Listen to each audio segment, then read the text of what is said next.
Talk 12. The case of the crumpled Coke can.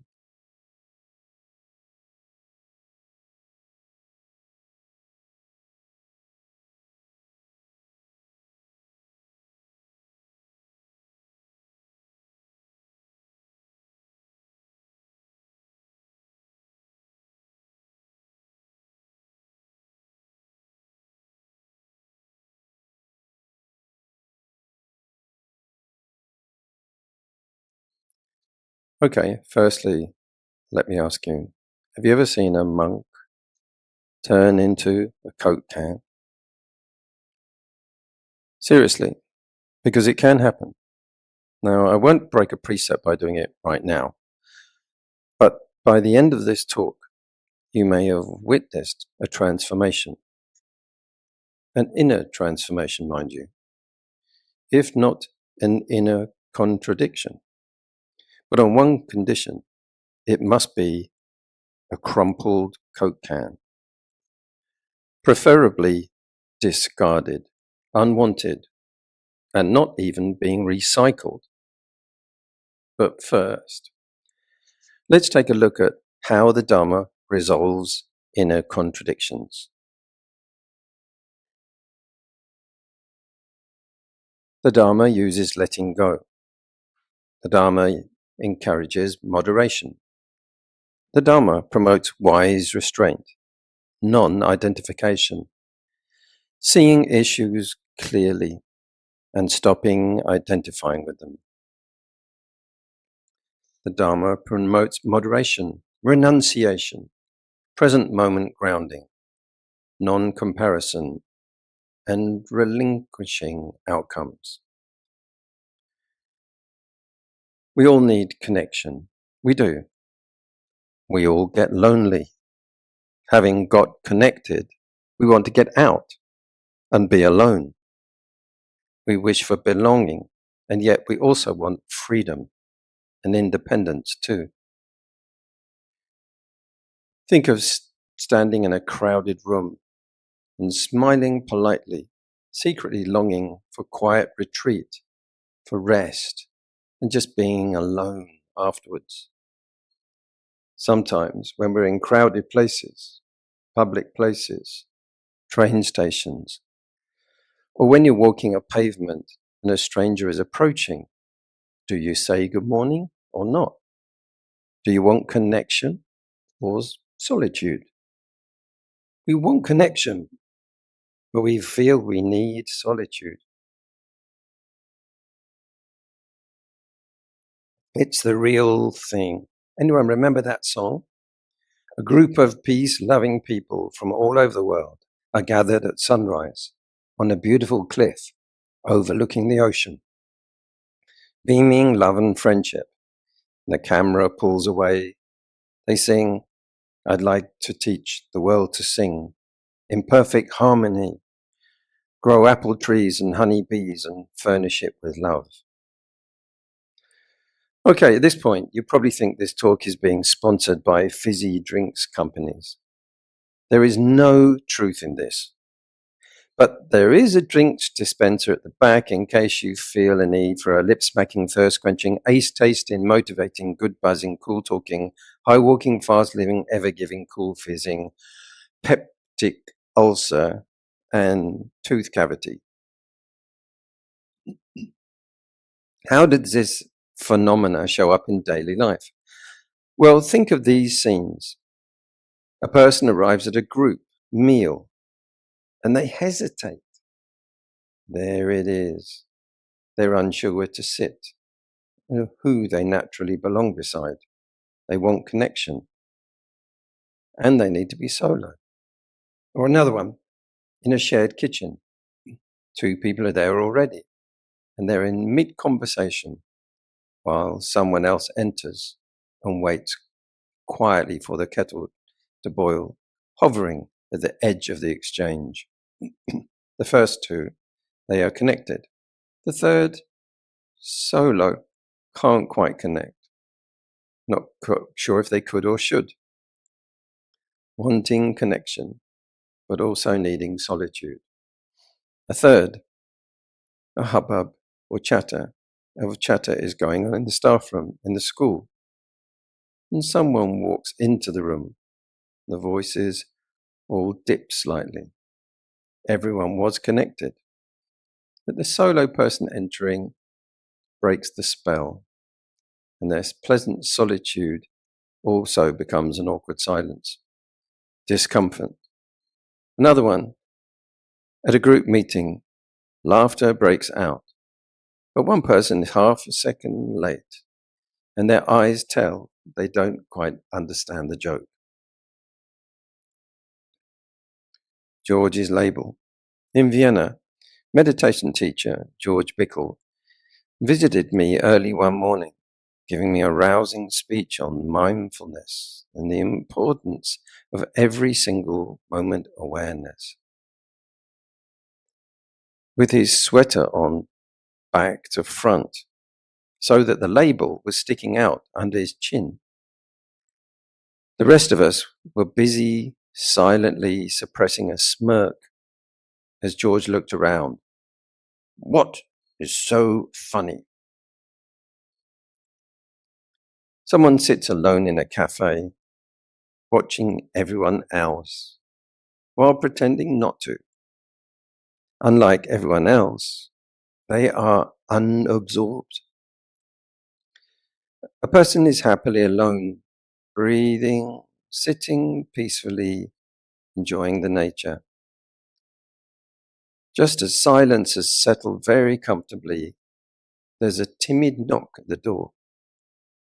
There's the solitude that they were looking for.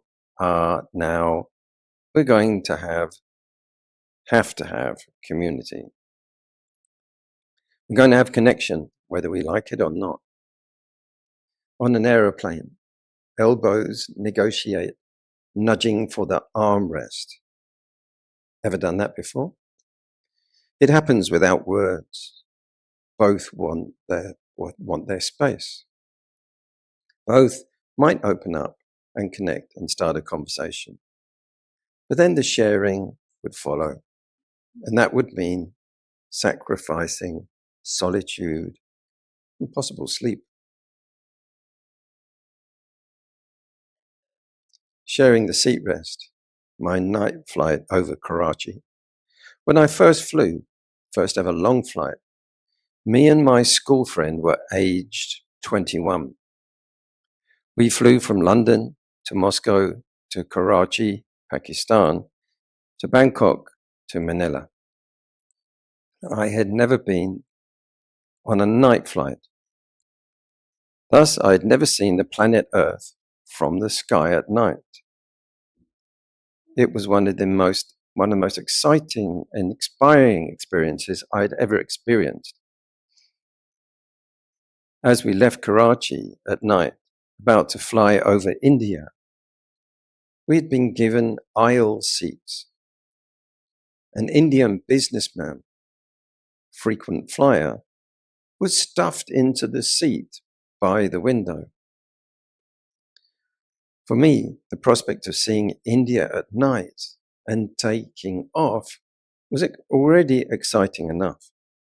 But then, as the airplane tilted for the first time, I saw an entire city lit up at night. I was breathless, and it looked like a jewelry box of diamonds had been spilled out onto black velvet. I was jumping over the seats and wide-eyed, grabbing my friend to come and see out of the tiny window. Next to the window, a bulging, unshaved businessman with black rings under his eyes threw another peanut in his mouth, looking at me with disgust, as if to say, "It's a bunch of lights. What did you expect to see from a plane taking off over Karachi? Flying camels?" And what are the Dharma connections in this? This wanting connection, but also needing solitude. Connect or open up. Privacy and mind my own business. Space or being friendly? Be focused or stop what you're doing? I don't know you versus common good manners and community spirit, mindful introspection or unconditional love, wise selective companionship or all-inclusive hospitality and metta. So the Dharma principle here is wise association and seclusion in balance. If we look in suttas, we find in Upada Sutta, Samyutta Nikaya 45, spiritual friendship is the whole of the body. It's the whole of the holy life. And Viveka, or solitude, passages are in many suttas that seclusion gives nourishment in Majjhima Nikaya. The Buddha praised good friendship. He praised it deeply, but himself would repeatedly withdraw into forest alone.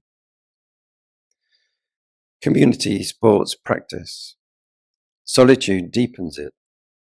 Both were and are part of the training. As human beings, we need one another for warmth and perspective. We need solitude for clarity and inner balance.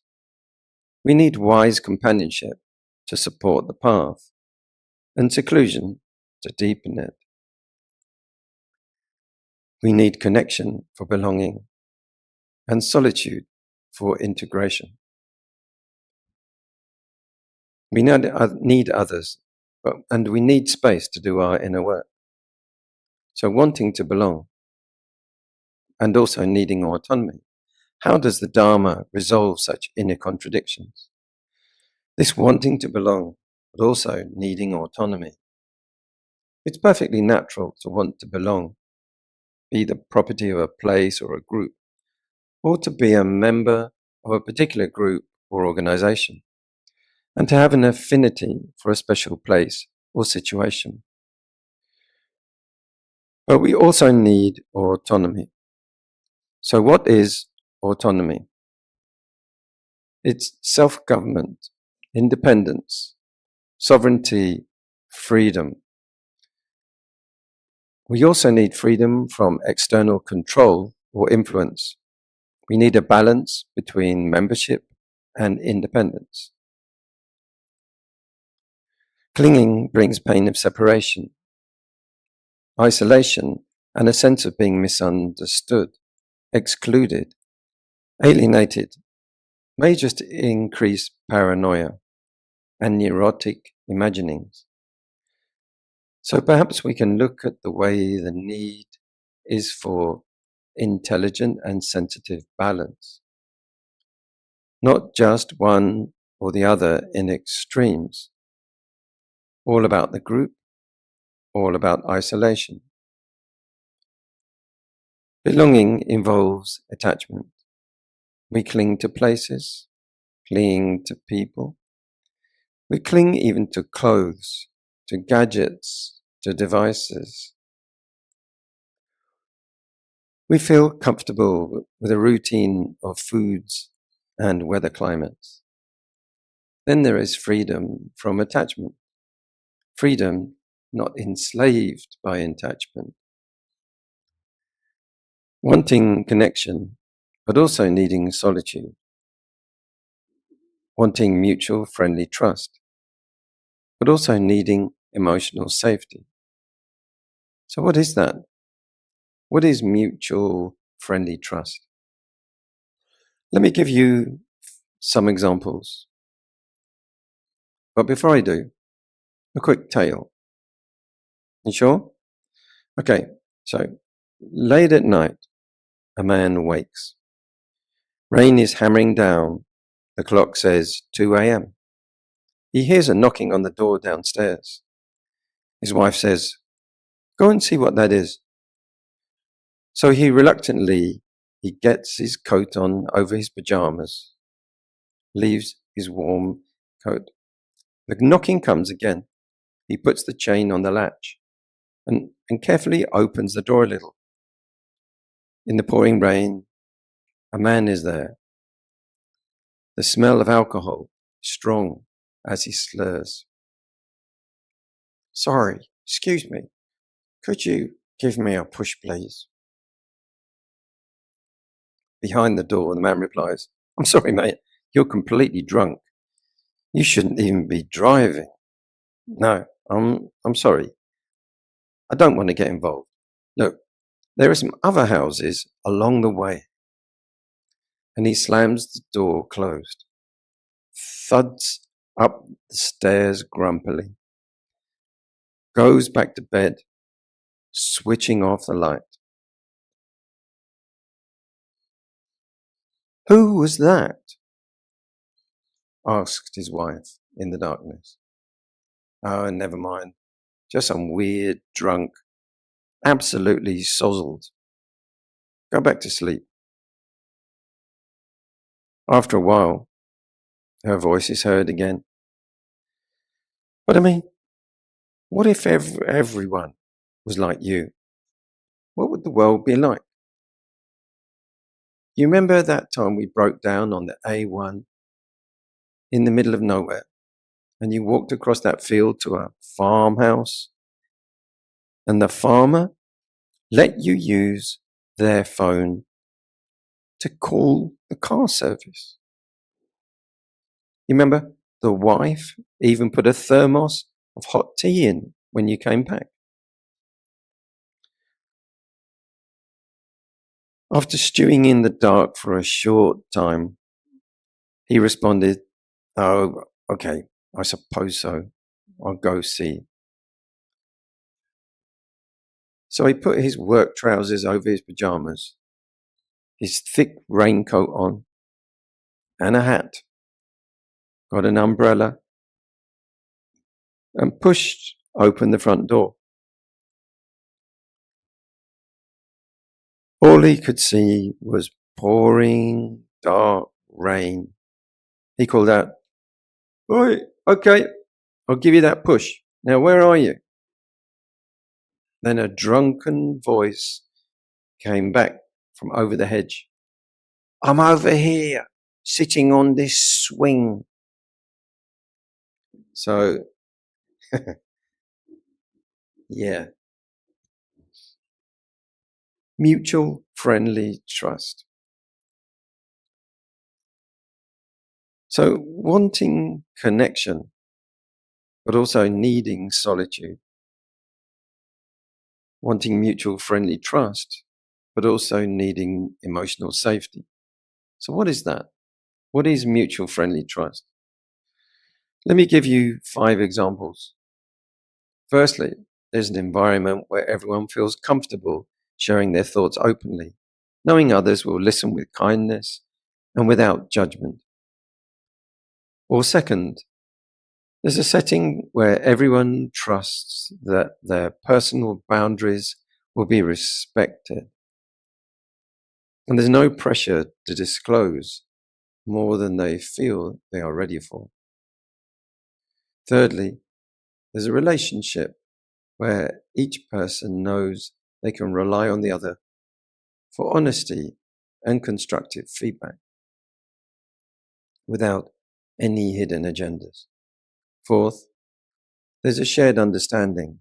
When emotions or challenges are expressed, they will be treated with care and confidentiality. Or lastly, a space where encouragement and support are given freely.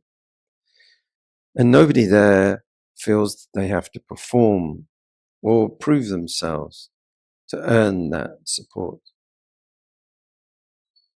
So this was mutual friendly trust. Mutual friendly trust. Well, we all need it to grow healthy and clear. Often we lack such places, such relationships. So we have to cultivate them, seek them out, develop them. Then we have to practice it for the benefit of others too, seeing how essential it is. And often quite rare in this life. And this is what we're saying, you know, wanting this is okay. It's normal. People want mutual friendly trust, but they also need emotional safety. So what is that? What is emotional safety? Let me give you 5 examples showing a kind of definition. What emotional safety might look like. It's perhaps feeling free to express your thoughts or vulnerabilities without fear of ridicule or rejection. Or second, knowing that disagreements can be discussed without escalating into personal attacks or threats. Another one, having trust that your emotions will be met with empathy or understanding. Even if someone doesn't fully agree, emotional safety can be feeling safe to set boundaries and have them respected without guilt or retaliation. Another, being able to share mistakes or failures and still feel accepted and supported afterwards.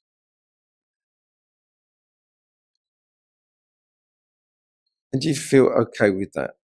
That it gets held comfortably without being judged? Hot foot in Manila. People can be very judgmental. I was once staying in Manila. I would go out with my arms bowled barefoot. I would walk along a road with a broad river on my right side. Because of the river, I always knew where I was and didn't get lost. One day, for variety and to go see, I decided to cross a bridge over the river. I thought it would be easy enough. Once over the bridge, I could turn right. As long as I walked back with the river on my right side, all would be fine. Eventually, I would see where I was staying, over on the other side of the river, and go along to the next bridge. Easy. On I walked. Many people thought I was a Christian monk, jumping up to get an apple or biscuits, only after a while realizing I was Buddhist. So on I walked, looking over the other side of the river for home base. After a long walk, I started to sense something was up. Long story short, the river had had a fork that I hadn't seen. I was following a different river for at least 2 hours, on top of the usual long walk, barefoot, rough concrete. I tried crossing. I got lost. I tried crossing back. I got lost again. All the time, the roads were getting hotter and hotter. I would go up to poor security guards, but just didn't have the heart to ask if they had any spare shoes. When I finally unraveled the whole thing and found my way back, it was about 2 p.m. I collapsed with exhaustion. The next morning, I still went out for arms round, but I decided to put some shoes on as my feet were so cut up and blistered. But at one point, a motorcyclist stopped, probably having often seen me on my arms round before. Disapprovingly, he looked at my feet, frowning. He said, "Hey, you're wearing shoes," as if to say, all the other Buddhist monks around here don't wear shoes. Me being the only other one, of course. We need both visibility and privacy, and not everyone has a place to go home to. Let me tell you the story about the crumpled Coke can. I was at a weekend retreat in Hampstead, North London. It was advertised as a Jungian-based image work, the ideas of Carl Jung. I trusted the facilitator because they had set up 2 complete islands in Greece where people could go on retreats. And there they had multiple teachers, multiple groups, multiple activities. So we began the weekend. Everyone sat in a circle, and I was new at this. It was something completely new, but I've worked a lot with my imagination as an illustrator. The first activity was, as we sat in a circle, the leader simply said, okay, get your image, allow your image to come to mind. And everybody closed their eyes. When I closed my eyes, all I saw was a rush of many, many different images that constantly kept changing, like it often is in Vipassana. They could be symbols, they could be Buddhist lotuses, they could be Buddhist statues, they could be clips from pictures of hundreds and hundreds of different images rushing. Nothing would stay still. It was just a kind of snowstorm. So this carried on, and then she rang the bell. And then started to go around the group one by one as they introduced what they were experiencing. Jeffrey, how about you? Jeffrey said, "Ah, yes, I found a dolphin. Dolphin really clearly came up. There it is. Good, right. Okay, Andy. Oh yeah, that was a mountain range, golden mountain range, with soft golden light across the peaks. Okay. Norma, how about you? I had an eagle soaring, hovering, looking down, so on. And it came to me. Still, every time I closed my eyes, I just had this flurry, a rush of changing pictures. So I said, I have this kind of flurry, snowstorm of pictures. I said, I can't get it to stop. So she said, okay, well, visualize this image, rush, on a cinema screen. Can you do that? So I said, yes. And she said, can you see the rush of pictures on the cinema screen? I said, yeah, I can. She said, okay. And quickly look behind the cinema screen, which I did. Well, we used to have a cinema screen when I was a child in the local town. And I kind of imagined what that would have been like. Looked like a big wooden stage and curtains, like red velvet curtains. It was old. So she said, what was behind the cinema screen? I said, nothing. She goes, no, not nothing. What was that? It was just nothing. It wasn't just nothing. I said, well, it was just a kind of velvet curtains and some trash, chip paper and a Coke can. And she said, aha, what? She says, the Coke can. I said, yeah, it was just a crumpled Coke can. She says, okay, take the crumpled Coke can as your object. And I was like, oh, come on now, come on. He had a dolphin. He had a mountain. She had an eagle. I felt very envious. I got a crumpled Coke can. So then she said, okay, come into the center of the circle as your first activity. And I was going to be in the middle of the circle with a crumpled Coke can. So she said, now visualize, hold that Coke can perfectly in your mind. Really hold it still. I said, yeah. I could kind of circle it and see it very clearly. She said, become one with the Coke can and tell me, how does the Coke can feel? So I did this. I really got into it.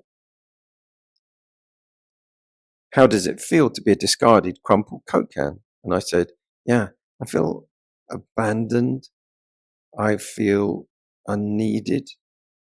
I feel neglected. It feels like I've been thrown away. I had a use, but now I was on the shelf. Someone had a swig or somebody drunk out of me, and then they just threw me away. And now I'm neglected. Now nobody knows I'm there anymore. And it carried on like that. And then gradually I emerged out of this. I looked around. The people had their eyes wide open. She goes, "That's what you're working with, feeling like that." So this shows how good training can use anything that comes to mind. I was feeling abandoned. I was feeling neglected. I could at least have had an abandoned dolphin. And that teacher showed me a very useful skill, a skillful means. The skill is learning to become one with whatever arises. If you push it away, you split the mind in two. In my first meditation center, at first, as learner meditators, we're like someone learning to drive a car, how to operate the controls. We want to indicate, but the windscreen wipers start up. We need to park on our own meditation cushion in line with all the others. But the car alarm goes off in public. The lights go green and we put the pedal down, only it jumps forward and stalls. We really need to introduce some kind of system with a large L plate on our rear bumper. In my first meditation center, when I had some highly imaginative things shoot through in my mind, my inexperienced guide was terrified. He said, "Oh man, you got lost. You got lost, man. Don't ever do that again." You know, he got very panicky about me experiencing a highly active imagination. So wanting mutual friendly trust, but also needing emotional safety.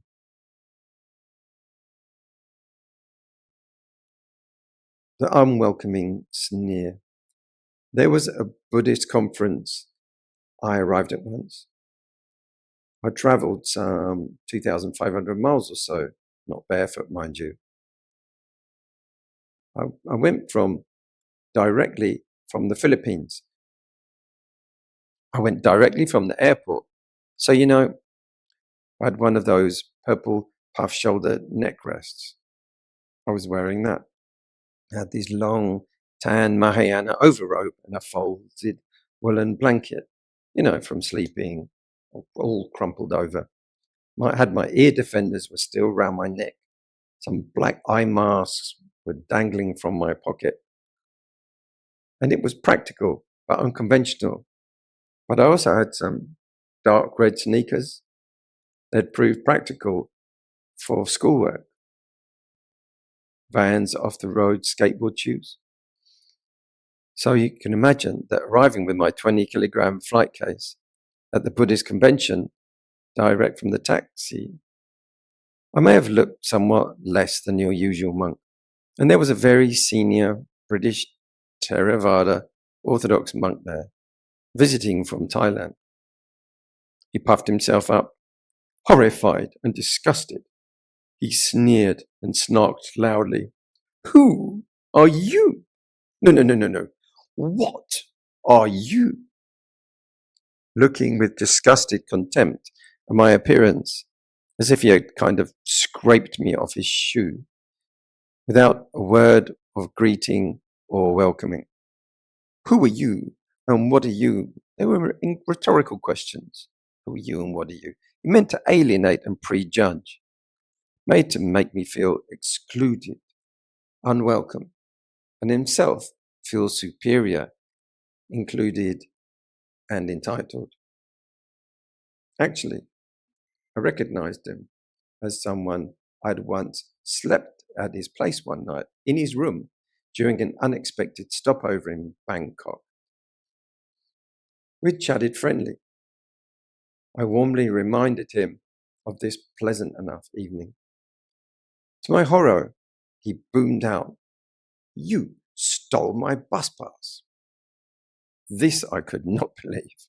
Incredulous, I hotly denied it. What on earth would I want with that? I was there in Bangkok taking 2 taxis and never coming back again. Those are all on superficial appearances. So warm, unconditional love, warm welcome makes everyone feel comfortable.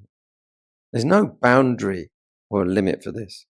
It happens all over the world, in every culture, or it can do.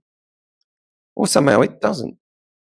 And that shows perhaps the lack of spiritual cultivation in the individual, or maybe the group or community there. So wanting recognition, but also needing invisibility. I care deeply about people, and I care deeply about myself. So we must balance service with self-care. As the Buddha taught, no one is dearer to us than ourselves. We can know what we need and organize care for our own well-being, both with the collaboration of others and with our own independent action. We want connection, but we also need solitude.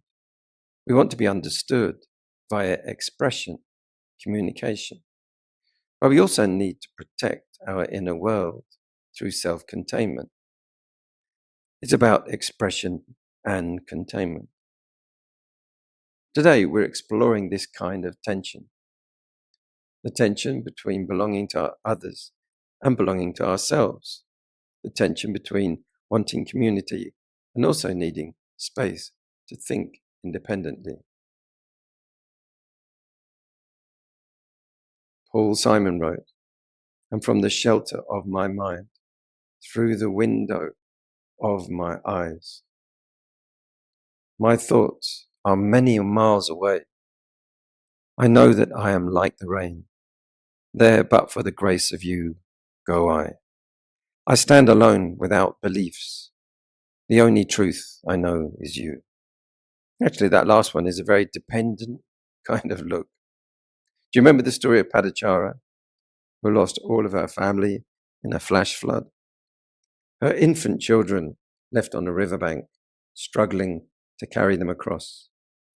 And one was picked up, carried away by a large bird. The other drowned. Her parents' house, it turned out, had collapsed, killing them all. Floods of grief, scattered, fragile, alone. Michael Stipe of R.E.M. wrote, "Life is bigger, it's bigger than you, and you are not me. I'm trying to keep up with you, and I don't know if I can do it. Oh no, I've said too much. I haven't said enough." So we want community, but also need space to think independently. Between vulnerability and boundaries, we want support. But we also need self-reliance. And it's little acts of kindness and humor that remind us of that.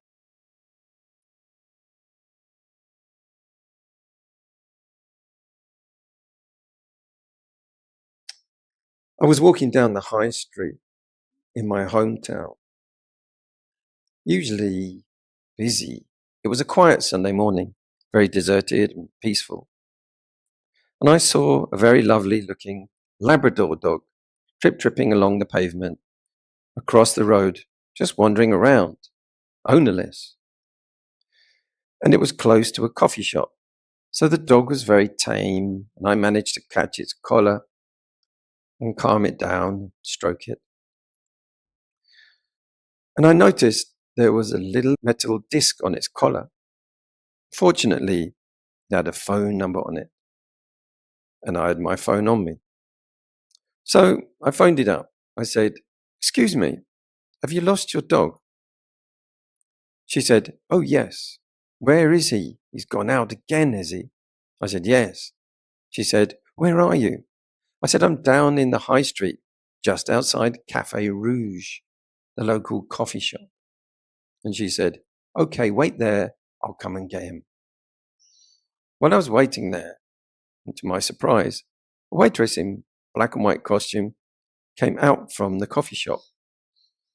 And she said, oh, hi, we saw what you did. Would you like a bowl of water? So I said, no, it's okay. I had a cup of tea before I came out. I love community deeply, especially when everyone else has gone home. It's lovely to have a nice, close-knit family 2 cities away. With that, let's all appreciate this community, this group, our unconditional support of each other, and the joy of solitude and of peaceful inner being. Okay, everyone, let's wind up this talk. Take care, breathe calmly, relax your body, and know that you're welcome, you're unjudged, you're among friends, and that we foster an atmosphere of calm, non-judgmental, inclusive awareness.